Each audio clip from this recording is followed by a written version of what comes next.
I'm an optimistic fool. I'm going to take that to mean it's going really well. Yes, ma'am. 6.3. Number 18? Yeah. Oh, cool. All right. So this whole little section in the homework is talking about IQ scores. And they have a mean of 100. Standard deviation of 15. And they're known to be normal. Thank God, because we couldn't do anything else if it wasn't known to be normal. 18 sounds a little freaky. It says find the first quartile.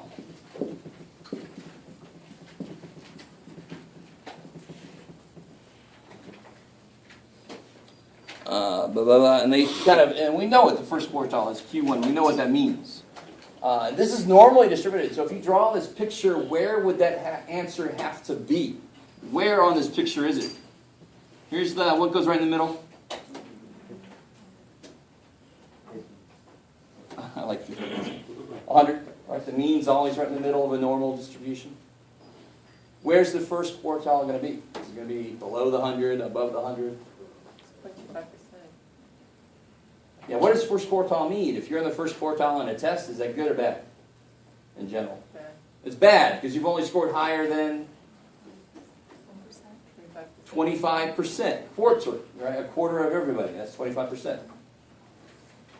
Do you guys remember the wake up this morning? You guys all right? Just took a quiz. Your brain is completely fried. I love it. So it's got to be roughly there. I mean, that does not answer the question, but at least helps you get a feel for what the answer should be. I would expect it to be less than 100. So what kind of problem is this? What I call the classic z-score problem is when they give you an X score, you change it into a z-score, and you look up the percentage in the chart. We did a ton of those last time, right? This is the opposite. This tells me the first quartile, which means how much is in here? What's that? What area is that? 25%. That's the 25% of the people that have less than that IQ, whatever that IQ is. So now they gave me a percentage, so now I've got to work backwards. I've got to look up a z-score and then calculate the X from that. So everything's in reverse now. So if I look up 0.25 in the z-score chart, and again, this is where it's really evil. Z-scores in areas look like each other. You cannot start going 0.25. No, it's not a z-score, so I can't look out there, right?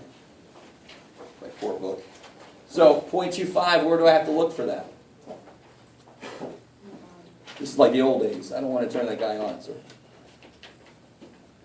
Where do I want to look for that? In the body. This is where the areas are. And I know it should be what kind of z-score, positive or negative. So it makes more sense that I'm over here. So if I look up 0.25, what's the closest I can get to 0.25 area? 0.24. Yeah, 2.4. Now here's the funky thing. 2.483 is like 17 away if I say that. Do you guys see what I mean?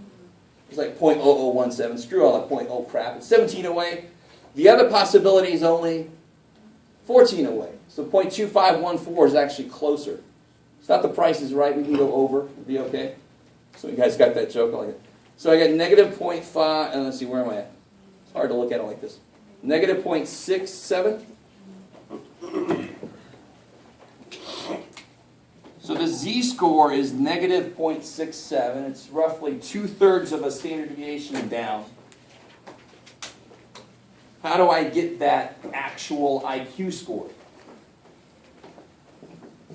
So I'm right here now. They gave me a percentage. We just looked up the z-score. How do I convert that back into an IQ score? What formula does that for me? And actually, it's not even a formula. It is a formula, but you can do it without that. If the mean is 100, how far down do I want to go from that? How far do I want to go down from that to get here? 0.67 down, right? 0.67 what's? Standard deviations. And standard deviations how big? 15. So shouldn't it be I start at 100 and I go down 0.67 of these. Does that jive with what we've been talking about since chapter 3, when we introduced standard deviations and z-scores? That's what a z-score means, right? The data point is this many of these away from this, and it's below because it's negative. And what's the formula, actually? It's that formula. Remember that? The one that we had to do the algebra on? Start the mean and go this many of these. That's what we just did.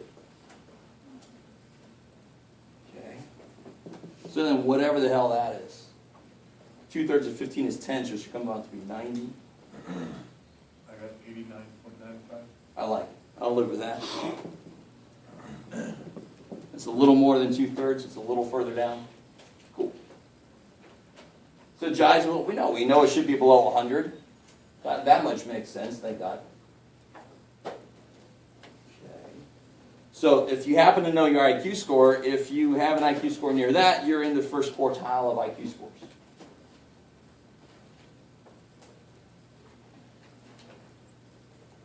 Okay. Where'd you get the 15? 15 is given to me. Yeah. Cool. Okay. Any other questions from homework? On this one? What Yeah. is the point negative point that you said? I know it's in the back of the book, but how do you- It's, let me put it up here.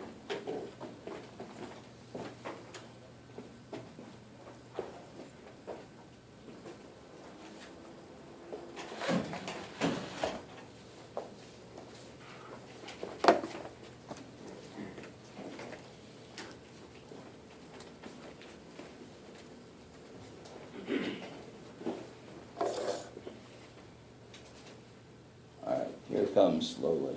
It's very dramatic. So when, and this is where you really have to, this is why this class is difficult. It's because the concept drives what you do. Algebra, there's concepts, but it's more you can sink your teeth into it, you can kind of attack a problem. Here you can't even get into a problem if you don't understand what kind of problem it is, what's the situation, do I need to change things? You can't even get into it until you know that. So here, if you look at that 0.25, and you kind of know you have to look it up, the most common mistake, like I said, is people go, all right, there's 0.25, and I get that number, and I'll just put that number in there. Of course, the problem with that is 0.25 is not a z-score. I can't look it up on there. 0.25 is an area.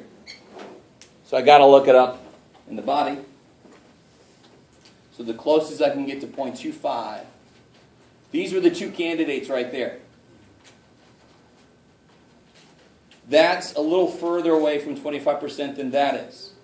Now, if some of you guys want to split the difference, I'm cool with that. That's awesome. If you want to say negative 0.675 right in the middle of these two, that's kick-ass cool. If you don't want to, that is perfectly fine. You just take the one that's closest. So that's the closer one, so negative 0.67. That's where that came from. Is that cool? Sweet. So you can see they have very definitive places where they've actually helped us do that in between, and it's normally when it's exactly in between. When it's not exactly in between, I leave it up to you. You either do the closest one or you split the difference. Either way is fine. Cool. Anything else from homework? Yeah. 26.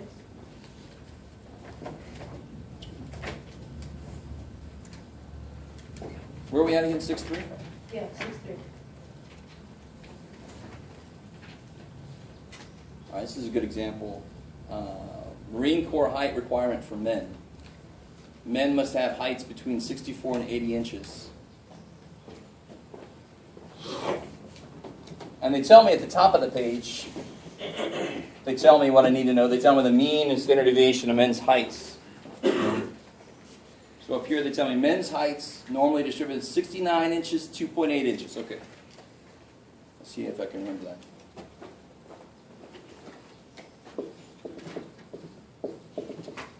All right, Jeff. And it's normal. That's the big key here, is that it says it's normal.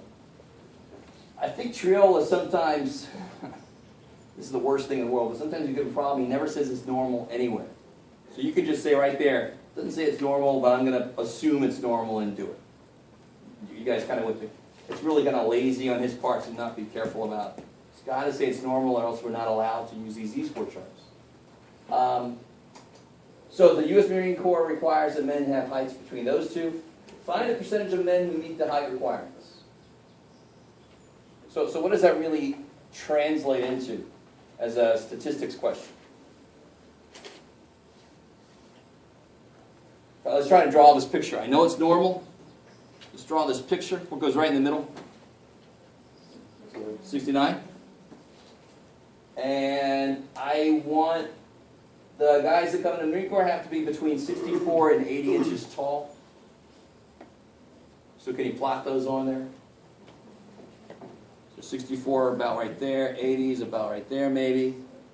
And where's the area that this is really asking for?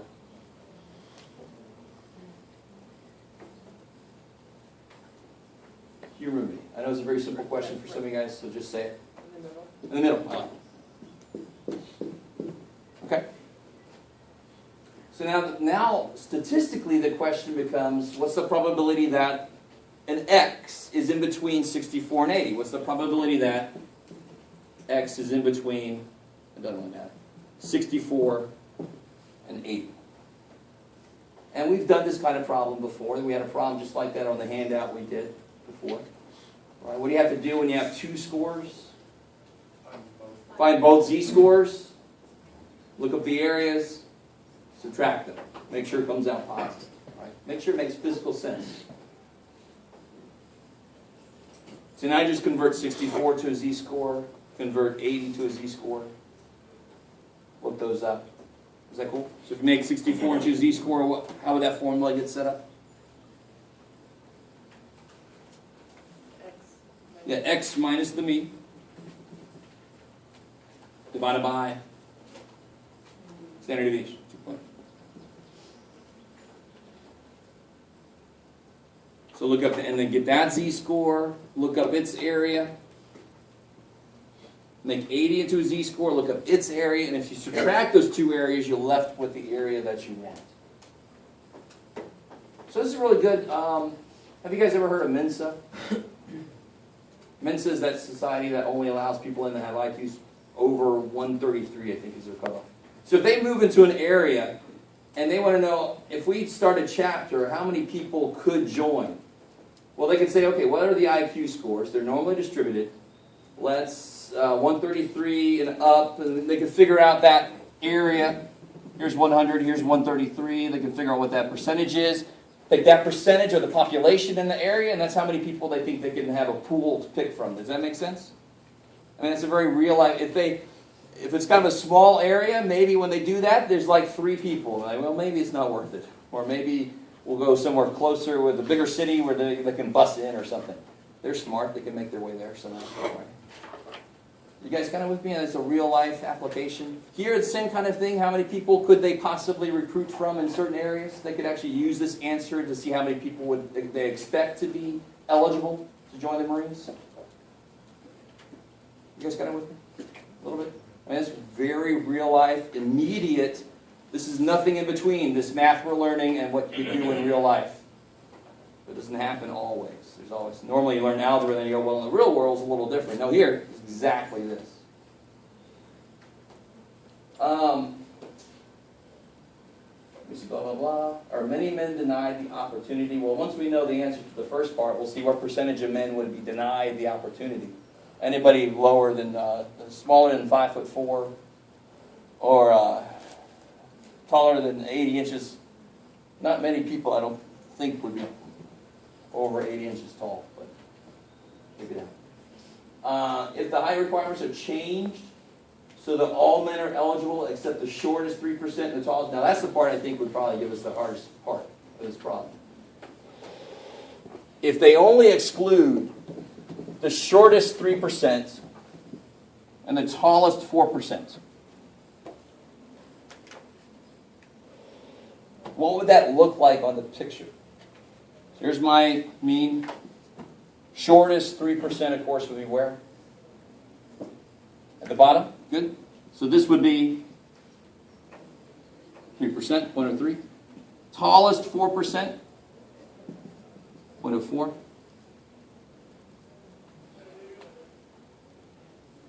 So when you do this problem, the only thing you have to be careful about is you can't look up 0.04 necessarily unless you do the shortcut. The chart only understands areas that are where? Below the z-score, exactly. So I would look up 0.04, I would look up 0.96, I love it. Right? So let's do this one. If you have, you look up 0.96, what z-score do you get?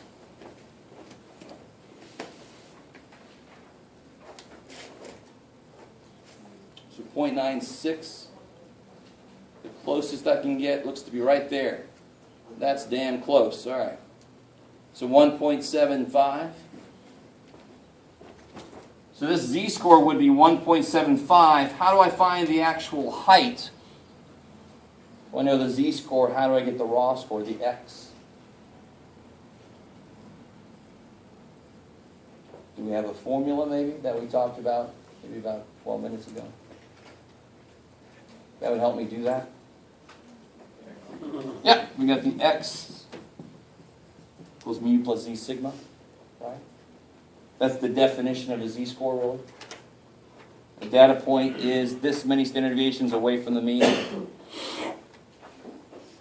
So here I know that the average height is 69. The z-score that we want is 1.75, and the standard deviation was 2.8. So that would be the new tallest person I would take. Do the same thing for this guy. The nice thing is here you can actually just look up 0.03 directly because it is below. Find out the new shortest dude you would take. Right? And that would be the answer to this question. How would these numbers change if we made those the requirements? Then I would be excluding what percentage of the population of men would be excluded? 7%, yeah. These 3%, not 4%. 7% of the population would be excluded. Cool. You have similar things for astronauts. Obviously, you got jockeys, and they're normally, of course, not normally, but always, you only want guys down here so the horse doesn't collapse halfway through the race. You don't want some big dude on there. Okay, maybe. Is that cool? Who asked that question? Is that enough to get you going? Cool. Okay. Anything else? Any other questions from homework? No time. All right, so today we're going to be doing... Oh, yes. It was from 6.4, number 10. Oh, yeah. We'll wait for my 6.4s. 6.4 is, and I'll show you this. The really nice thing with the problems in 6.4, if you look at exercise 9, real quick, because number 10 refers back to 9. They talk about the numbers 2, 3, and 10.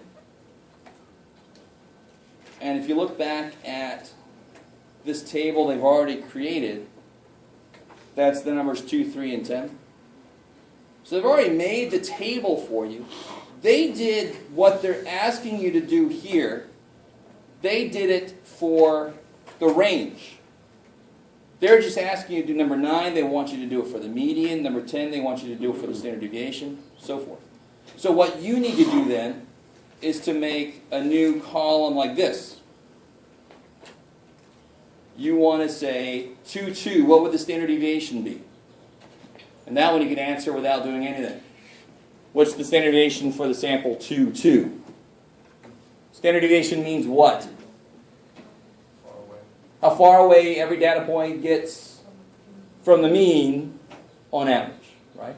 So how far away do the data points get away from the mean for the sample 2, 2?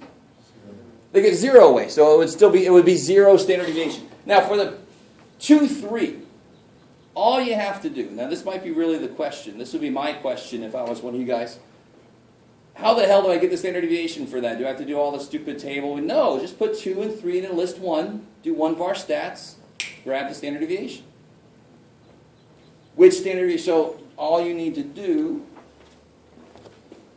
so just like we did on that page, on the handout we gave out last time, we looked at the means. So I would have taken the means of all these. But we can do the same thing for standard deviations, ranges, medians, whatever. So now for every possible sample of size 2, I want to get the standard deviations and look at those. So how do I get the standard deviation of 2, 3? We'll never know. We'll see.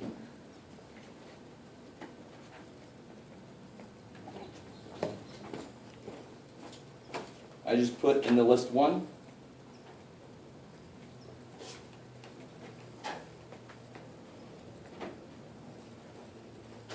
Take all this stuff out. 2, 3.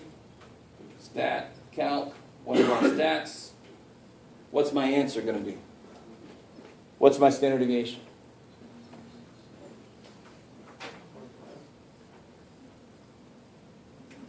I'm still waiting for the right answer. That's what that means. Because what is 2, what was 2, 3? Is that a population? No, it's a sample from the population 2, 3, 10. That's a sample, so I got to use this stuff. So you put that number into that column and keep going, and then you do exactly the same work that they did in the example. This homework is difficult in one sense because the concept's freaky, but it's easy in another sense because they've already done all the work for you. You just got to put different numbers in. They did the range work. All right, now you go and do the standard deviation work, or do the median work, or the mean work, or whatever. You basically just take what they've done already and kind of build on that. Does that make sense? Okay. If you have not tried that homework out yet, do as soon as you can. So it's just like on that handout I gave out last time. You just have to take this table. They've already made all the samples for you. You just have to replace this column with the standard deviation or the median or whatever. Just calculate the median, calculate the standard deviation, whatever you're talking about in which problem, and then do all the same steps. Yeah, cool. Is that decent? So if you haven't tried that homework out yet, this example is your template. All right, so let me get into a little bit, since it's already just about time to go. Let me fill in some areas from 6.5.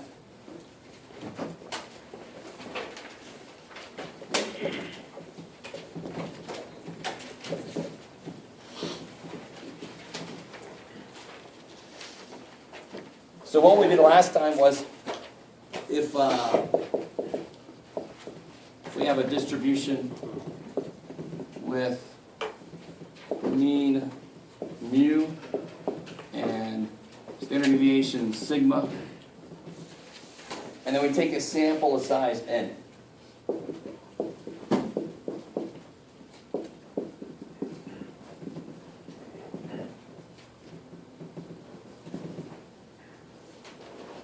Right, so we talked about Florida, and then took a sample of size 20. We talked about what could happen.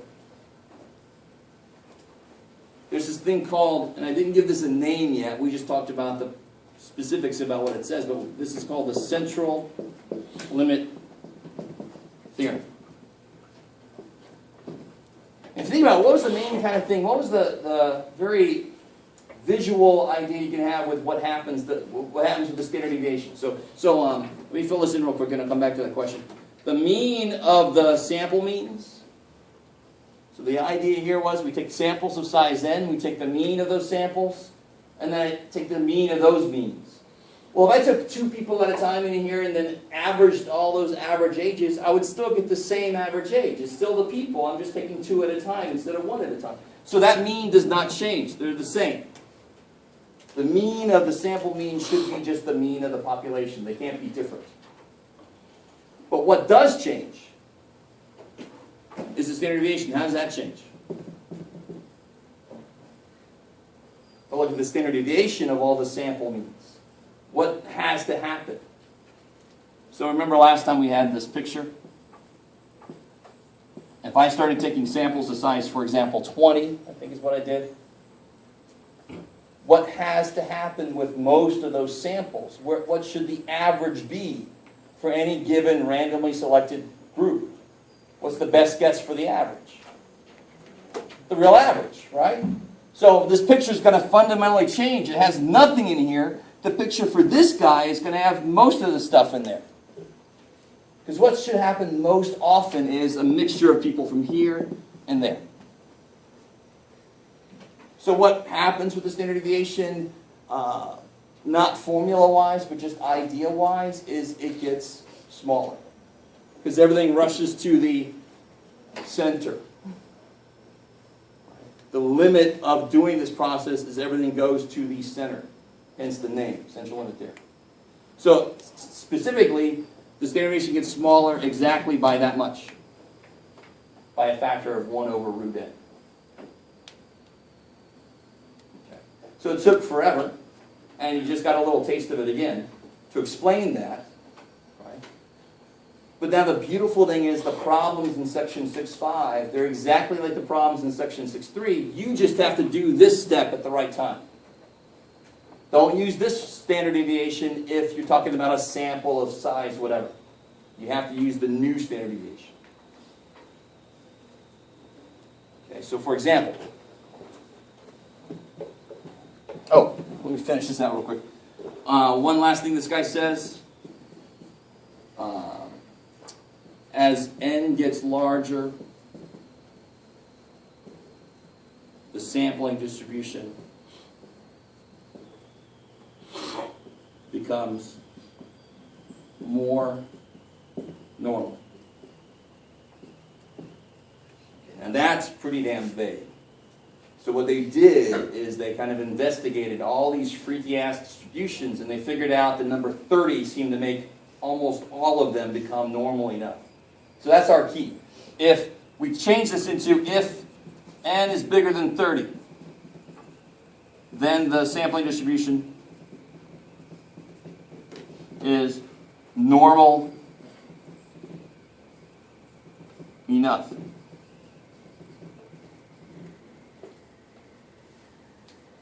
So if n is bigger than 30, what does that mean, normally enough? What the hell does that mean? Normal enough to do what? To walk amongst us. No, normal enough to do what? Have you watched Dexter? It's just normal enough. Until you watch the show.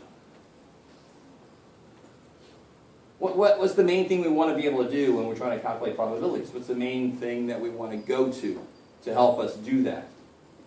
It's the main place, in fact, the only place really that we look to get probabilities. Z-score, so we have to use what to get a probability from a z-score? The chart. And the chart only works for normal distribution. So if I start with some funky, weird-ass distribution, but I take samples bigger than 30, then I'm allowed to use the chart. Because it's normal enough. That's what I mean by enough. It's normal enough to use the chart. Which kicks ass. The chart has tons of stuff I want to use. Okay. So let me sneak in one example real quick.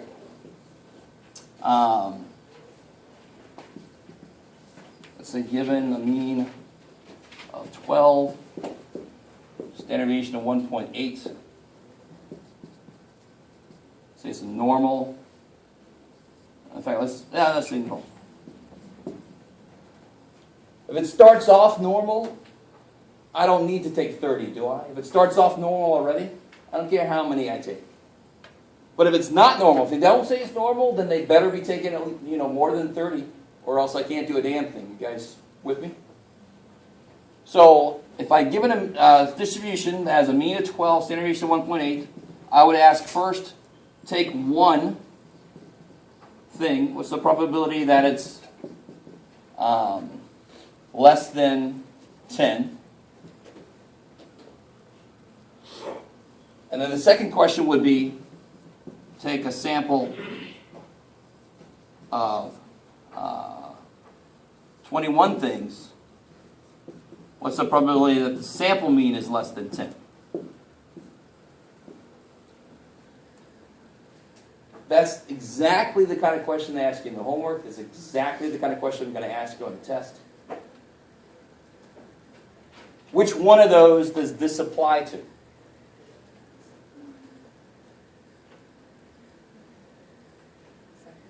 The second one.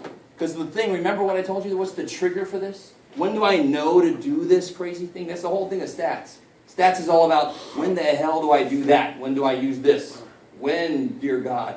So here the trigger is, I take a sample, I ask a question about the sample mean. I did those, didn't I? On number 2, take a sample, ask a question about the sample mean. Number 1, that's a problem from 6.3. That's take one thing. What's the probability? That's a 6.3 problem, which should be very soon easy. Right now it might not be easy yet, but I need this to be easy so we can start messing with it.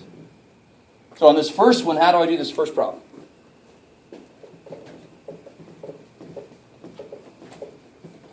We're going to start off with that first problem. Probably x less than 10. What's a good first step? Get z-squared. That's a good second step. What's a good first step?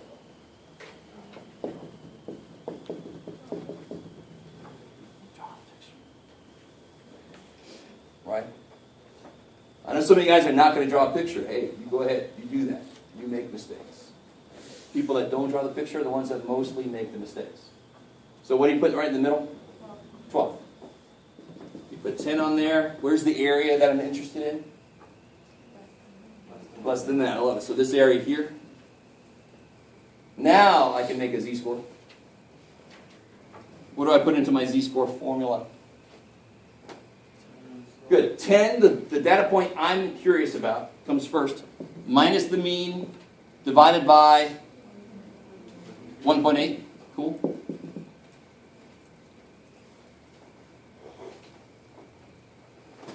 You like 1.11? Negative 1.1? I like that. Elizabeth doesn't give me any leeway. And then when you look that up, the really nice thing with this problem is I'm going to get the exact answer I want because the chart knows below and that's exactly what the question is. So if I look up negative 1.11,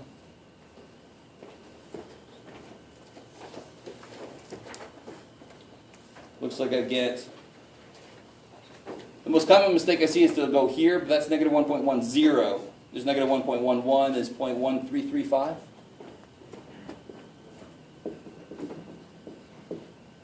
Just over 13%. I'm over now, but on the second problem, the first, everything's the same. Everything is absolutely the same. The only difference is I can't use 1.8. Why can't I use 1.8? Because 1.8 is the standard deviation for individual things. I need the standard deviation that works for groups of 21, and that's this dude. That's the standard deviation that works for groups of 21. So I like to think about this, not just this, I like to think about it that way, but that's the freaking way it is. I cannot use this for this problem because I got a group of 21. I need the standard deviation that works for a group of 21. I got to actually calculate that. So what the hell is 1.8 divided by root 21? Somebody help me out. 0.390? 0.390? Sorry. 3? 393, is that jive with everybody else? Okay. Group consensus, I like it. And then all your work's the same. Your picture's the same, you got your 12, you got your 10. Obviously it's going to be a little more disgusting here as I quickly do it. Your z-score is the same idea, 10 minus 12 divided by the correct standard deviation, which is this one. It's going to be like 5.08. Negative 5.09. What is it? Negative 5.09 or Haha. See. Fast boy. And then remember what that means? If you try to look that up in the chart, it's not there. What does that mean? What area is there in there basically then? If it's so far down, it's about 0%. If you put 0.0001, I understand because that's what the chart says. The chart's stupid in that case. The further I get out, it's not 0.0001 forever. It's now starting to be 0.000001, which is basically 0 for us. Approximately 0. All right, that's more than enough. Sorry to keep you a little long. I'll see you guys Monday.